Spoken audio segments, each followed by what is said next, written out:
Hi, welcome to Class 2 for World History Semester 1.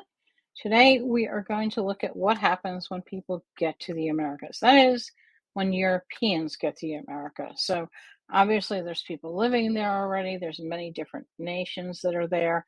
We know that the Vikings made it to the Americas, to Greenland and Newfoundland area. And so this truly is the focus of Europeans exploring Americas. Right. So the question is why, right?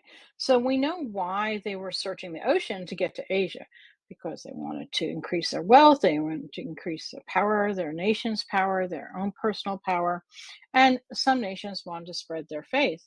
But why would you move? Why would you actually pick up, move, leave everything you have, and go and move? It'd be like saying, "Oh, I'm going to go move to the moon."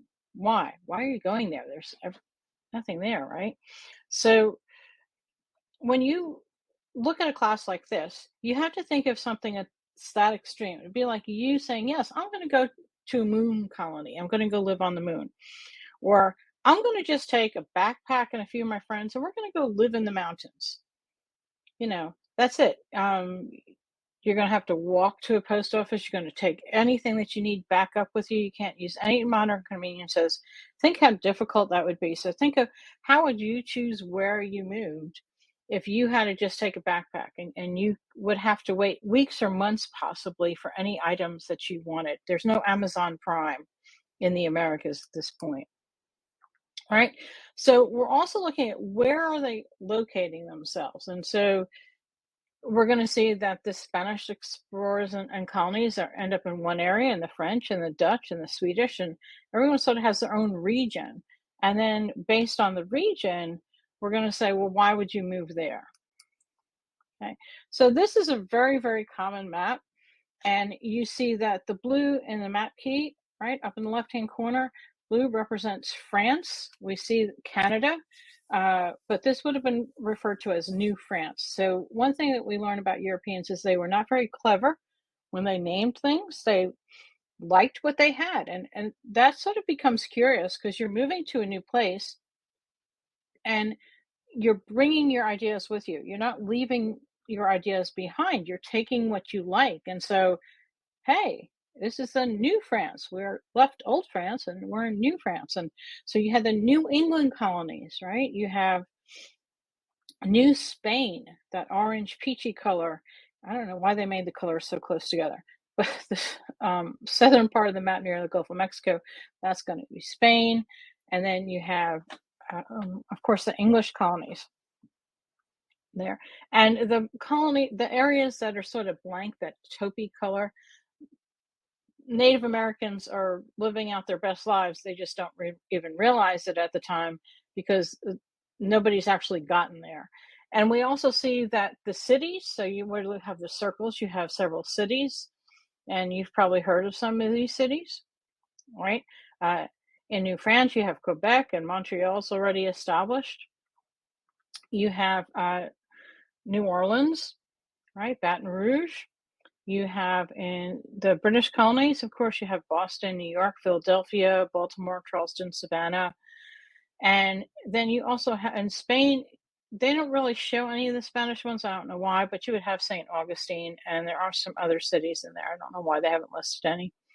And then you also have forts. So the forts are little star shaped ones, and you can basically see a pattern, right? Where are the forts? Forts are very close to rivers, very close to the Great Lakes. And so just as I'm looking at this and I'm thinking about why they don't have Spanish cities, the Spanish weren't really big on settling. They weren't really big on expanding. They were there for a different purpose. All right, this I'm going to send to you so you can watch on your own. Love the Brain Pop videos about the Native Americans and how they were before the Europeans arrived. All right, this is a print that I like of Fort New Amsterdam of the Manhattans. You can see in 1651. And I just want, take a look at this. I'm going to include this in your primary document sheet. And, look at the ships, look at the people that are there. So the island with the windmill, that is what is now New York City, right? Looks a little bit different now. And just notice what you see there and the overall tone of the sketch.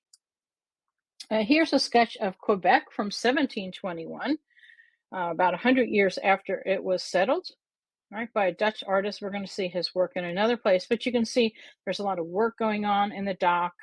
You see a very French style of architecture. And again, they're bringing over what they knew. In New Amsterdam, we see that we have a windmill because that's what the Dutch people knew. And windmill, this is renewable energy, right? They're either using wind and river to generate power. So ahead of its time. All right. This book, Buccaneers of America, and it's not my misspelling. You can see that's how they've spelled it. 1678. Now, this just goes to show you how this was almost a form of social media. And you may not think of it. You may think of, oh, people in the 1600s, they didn't have TVs, they didn't have radios, they only had mail, books were expensive. This book was printed in at least 3 different languages. I'm thinking it was more. And it was originally written in Spanish, and then it was translated. And here we have an English translation, right? Uh, Description of the great and famous island of Hispaniola. So Hispaniola means Little Spain, which is what Cuba was, right? Hispaniola. The very large and rich island called Hispaniola lieth situated in the altitude of 17 degrees and a half. Greatest part, therefore, of extendeth from east to west, 20 degrees southern latitude, and then circumference. So it's giving you some science information about it. But if you look at this image, and I'll include this in your primary sources also, look what you see. You have this happy sunshine behind there, right? You thought we invented, right? Modern people invented a smiling sunshine. And you have a man on a cloud, and he's just raining down this bounty of goods. And then look at the beautiful parkland, look at the beautiful trees and farmland. And then you have this wealthy man in the middle of it, and he has a carriage there. And so, what do you see here, this Buccaneers of America? You see wealth, right? We heard of the cities, covered in gold, right? Gold covered streets. And this kind of a book, people read it and then they'll talk about it, right? They go to the local pub, they go to the market, they're going to talk about what they read about. They're going to share this book. They're going to share excerpts from it, and it's going to get traveled along. And people are going to say, I want to go there. I want to go to this land that's so wonderful. All right. But one thing we have to think of, there's basically 2 big groups of people. You either had people who were pushed, right? If someone has to push you out the doors because you don't want to go, right? So what might push you away from home? You don't want to go, but something's pushing you out the door, right? And other people are pulled like, oh, I want to go. It's like a magnet, like, oh, yes, yes, yes, right? It's sort of like if you're in your favorite store and you see something you want and you're just like pulled over to it, right? So that's something that you want to go. Nobody's telling you, nobody's offering you anything. You're like, yes, that's mine. Right? So as we look here, we're going to look at reasons people would move to the Americas. And so push, not by their own choice. So there's this system, and different nations use a similar system. They just have different names for it.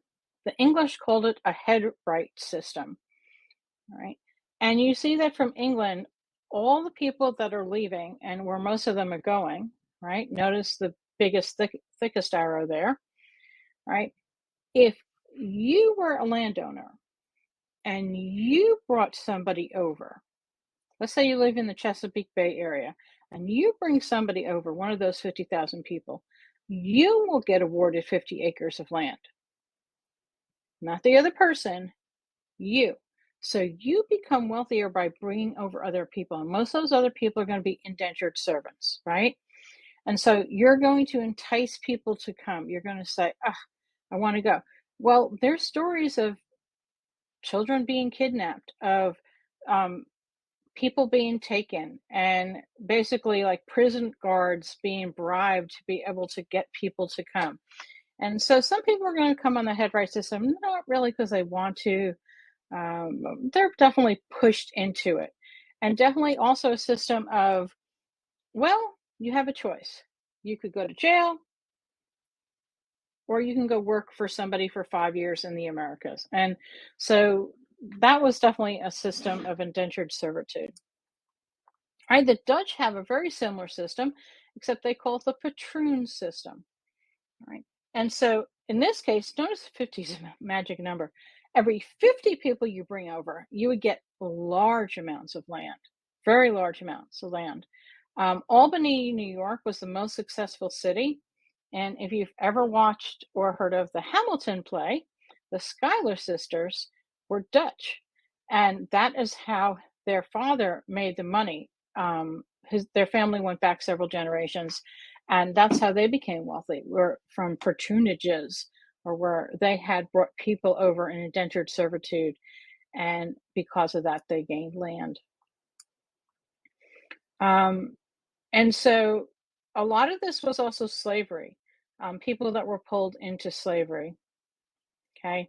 Um, so this poster, it shows it as New Amsterdam. I've also seen it with Pennsylvania.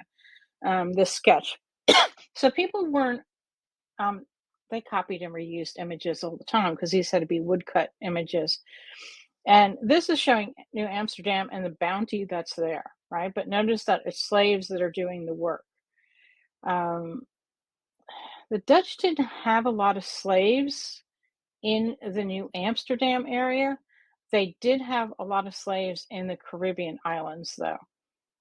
In New Amsterdam, they did not. And you definitely see slavery all in every colony. It just, there's varying amounts of it. So prisoners and debtors were shipped to the colonies. These are women who basically were told, you're either going to go to jail or you can go marry somebody in New France. In this case, they're going to Louisiana in 1726. And back then in Europe in the 1600s, 1700s, if you didn't have money on you, you could be arrested and sent to debtor's prison just because you didn't have any, literally didn't have cash on you. And so people were pushed because they don't want to go to prison. They want to keep some hope, right? Um, and so the idea is, well, I'll go work for a few years. And if you were an indentured servant, you would be given some land and money when you were done serving out your contract of about 5 years. For prisoners, it was more towards 7 years. That's if you lived through your contract. You were not treated well typically as an indentured servant. You were treated as a slave. The person owned you. The only difference between you and a slave, you had a few more rights, and you did, at the end of the contract, earn your freedom. And so there was some hope there, right? And of course, enslaved people, right? We can't talk about people being pushed without talking about the greatest migration in history, which is where enslaved workers from Africa, if you look at those purple arrows, right? You see the west coast of Africa, and where enslaved people are being forced to come to the Americas across the Middle Passage. So what's going on in the Caribbean and Brazil? Sugar plantations, all right? That is where a majority of enslaved people were brought, is to anywhere where they had sugar plantations. Coffee and tobacco is more in the northern area, but sugar, every country, every European nation that could had control of island colonies in the Caribbean and had sugar plantations. The Spanish and Portuguese are also using them for mining, gold and silver coming out of Brazil, and especially in New Spain. All right. Now, who else is going to be in that group? Who else is being pushed to the Americas? All right. So God can go in for both of those. So we can have religious reasons being pushed. You could say, well, people were pushed there because of religious reasons, because they were being persecuted by a king. If you were in France and you were a Protestant, if you were not a Catholic in France, uh, you could not marry somebody who was Catholic. You could not run for government office. You could not become a military officer. And in England at the time, if you were Catholic, it was pretty much the same way. Uh, if you were Jewish, there were definitely persecutions going on. So different groups of people had different reasons why they were coming for religious freedom. And probably in their own way, they didn't really want to go, but they felt that in order to be true to their faith and be who they wanted to be, they had to go, right? So we can say that they're in that push group also. We could also say that that same group is in the pull. Like, I want to go. For some people, it's I want to spread my faith. For other people, it's just like, I want to go. I just want to leave this all behind me. So it really depends your point of view where religion is, if it's a push or a pull. I guess it depends how happy you are when you get there or happy you are for when you're moving, right? And even here we see that sermons, right? Pastors are giving sermons. So obviously, this is an English pastor, which would be Church of England. And even though England's not known for sending out missionaries, what is this Robert Gray saying? He is saying, a good speed to Virginia, advance the glory of God. Okay. And so this was very common that pastors would give sermons, they were rather lengthy, and then they would be typed up and sold like little mini booklets that you could read, sort of like little blogs that priests or pastors would give out. And so this would have been a Protestant pastor at the time, right? And so it's sold, and you can see this is 1609, and they're saying, "Hey, go! We need good Christian people in that land of Virginia." And so that's sort of a pull, like, oh, I'm doing good by this. This is something that my church thinks is a good idea. This is something that my queen thinks is a good idea or king thinks is a good idea. And of course, you have people who want to be famous, right? I'm going to go because they're going to read about me 300 years from now. I'm going to go because I want to become wealthy. I want to go because I love my country and I know I can do something good for it. Again, think about people who want to be astronauts. You're risking your life. You're leaving your family. People who go into the International Space Station could be up there for weeks or months, right? Um, some people do it for themselves, and some people do it more for outward reasons. Oops, we're back here at this. I don't know why. Here's another booklet, 1608. This was written by Captain John Smith. It was a letter he wrote to a friend about the Jamestown colony, and his friend had it published. Again, it's almost like a blog, a travel blog, right? And so if you read this, it's actually two words in that second line. It says, a true relation of such occurrences and accidents of notes as had happened in Virginia, right? And so it says, this would have been the letter describing again all of the bounty that was in Virginia, the beautiful weather, the fresh water, the rolling hills.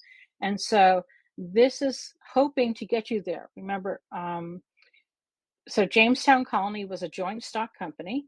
The colony was there for business purposes. They were there to turn a profit.